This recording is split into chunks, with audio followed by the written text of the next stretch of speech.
Chinese people have a saying, letters from home are precious. Thousands of years ago, the Chinese trained homing pigeons to carry messages. But until 40 years ago, the best way to communicate was still by snail mail.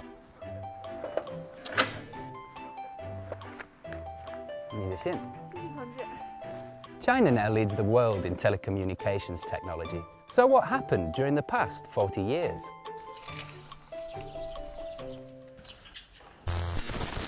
The telephone was first introduced to China in 1887, but by 1978, China, with 1/5 of the Earth's population, still had less than 1% of the world's phones, even in Beijing.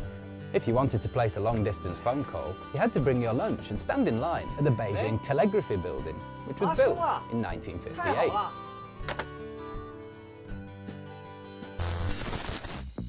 As the country began to feel the benefits of reform and opening up, thriving businesses demanded more convenient forms of communication.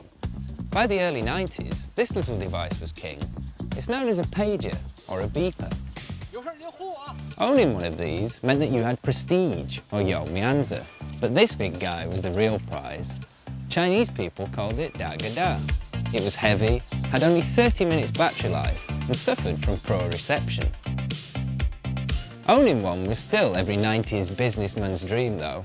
Chinese people could buy cheaper and better communications technology thanks to the country's commitment to common prosperity. We now live in the smartphone era. There are more than 1.3 billion smartphones in China, and half of them are connected to a 4G network. China is no longer a follower, but a leader in the global communications industry.